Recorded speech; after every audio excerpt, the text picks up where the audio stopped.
ખૂબ સરસ.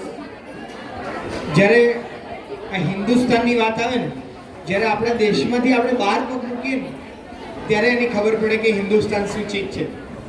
હું 7 ને 8 દેશો ફર્યો છું, પણ હું જ્યારે આફ્રિકામાં, વેસ્ટ આફ્રિકાની 7 કન્ટ્રીમાં ગયો ને, તો ત્યાં સૌથી પહેલો તમને પ્રશ્ન એમ પૂછાય કે તમે ક્યાંથી છો.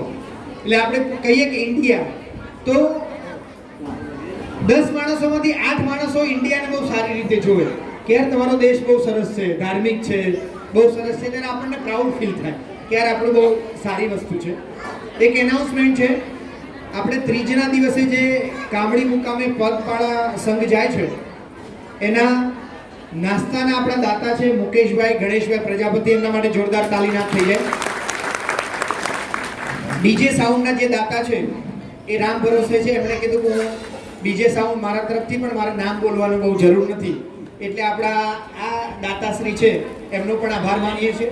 અને ખરેખર દાન છે એ આ માટે તાલી વધારે પડવી જોઈએ. મને પર્સનલી એવા દાતાઓ માટે પ્રાઉડ ફીલ થાય કે જે લોકો એમ કે હું દાન આપીશ, મારું નામ ક્યાંય નહીં બોલવાનું. તો ખરેખર એ મોટું દાન એ જ છે, કેમ કે દાનની પાછળ ક્યાંક ને ક્યાંક આપણો એવો ભાવ હોય, બધાનો હોય, મારે તમારે હોય, આપણે સ્વીકારવાની વાત છે કે આપણું નામ બોલાય. પણ જ્યારે એમ કે મારું નામ નથી બોલાવવું ને, એ બહુ ડેરિંગની વાત છે. એમાં બહુ તાકાત જોઈએ કે નામ નથી બોલવાનું, હું ખર્ચ કરવાનો છું. મારે આજે આપણે બધા અહીંયા બેઠા છીએ, તો આમ તો હું બહુ નાનો છું, મારાથી બધા લગભગ મોટા છે, વડીલો દેખાઈ રહ્યા છે, મારે એમની તરફ જોડેથી શીખવાનું હોય, સતત આપણે શીખી રહ્યા છે. પણ આજે માઇક મારા પાસે છે એટલે મારી ફરજ છે કે થોડી એવી વાતો પણ કરવી કે જે ખરેખર આપણને કામ લાગે. તો 3 શબ્દો છે, જો 3 શબ્દો બરાબર આપણે બધા સમજી લઈએ ને તો આપણું ઘણું બધું કામ સોલ્વ થઈ જાય. એક શબ્દ છે જેનું નામ છે ભાગીદારી, બરાબર સમજો. બીજો શબ્દ છે એનું નામ છે જવાબદારી, અને ત્રીજો શબ્દ છે જેનું નામ છે સમજદારી. કોઈ પણ ગામની એકતા માટે, કુટુંબની એકતા માટે આ 3 શબ્દો બહુ મહત્વના છે કે આપણું જ્યાં જ્યાં આપણે કંઈક કરી શકીએ છીએ ત્યાં આપણે ભાગ આપીએ, એટલે આપણી ભાગીદારી આપીએ. સમજદારી છે એ વડીલો જોડે છે, એટલે જ્યારે પ્રશ્ન ગૂંચવાય ને ત્યારે વડીલોમાં સરેન્ડર થઈ જવું કે હવે અમારે બહુ બુદ્ધિ દોડાવી નથી, બહુ તર્ક દોડાવવા નથી, બહુ લોજિક નથી દોડાવવું, પણ તમે કોઈ એ પ્રમાણે કરી દઈએ, એ સમજદારી છે, બરાબર. અને આપણી જે પોતાની જવાબદારી હોય ગામ તરીકેની, ગામના નાગરિક તરીકેની, ગામની વહુ તરીકેની, ગામની દીકરી તરીકેની, ગામના યુવાન તરીકેની, સમાજના એક નાગરિક તરીકેની અને દેશના એક નાગરિક તરીકેની, એ બરાબર આપણે નિભાવીએ એટલે કોઈ પ્રોબ્લેમ આવતો નથી. પણ આપણને મનમાં એમ થાય કે આ બધું તો વાતો કરવામાં બહુ સારું લાગે, પણ પછી જ્યારે ચાલુ થાય છે ને એટલે કંઈક ને કંઈક ખાંચાખૂચી પડે છે ને કંઈક બોલવાનું થાય છે. તો એને એ એકતાનો ભાગ નથી, એ થાય જ.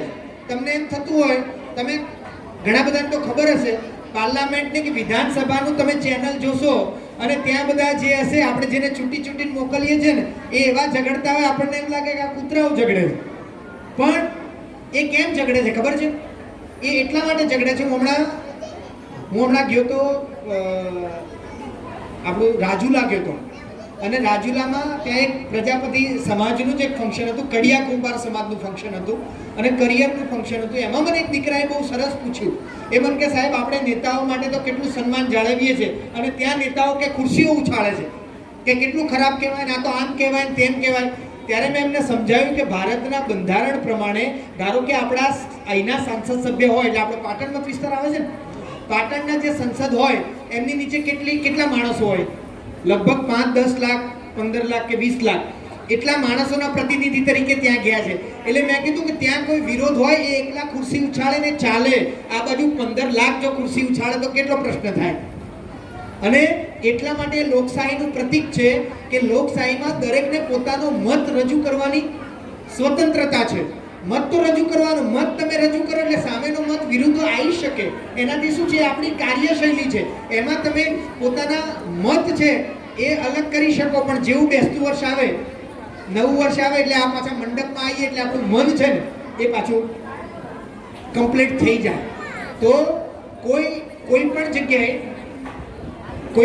કોઈ એમ કેમ કે અમારા ઘરમાં કોઈ દિવસ અમે તો બોલવાનું થતું જ નથી, બહુ સરસ ચાલે, એનો મતલબ એવો થાય સીધો કે એના મનમાં બધું પાપ છે અને બધા એકબીજાને હારું લગાડવા માટે ચાલ્યા કરે છે ગાડી, બરાબર?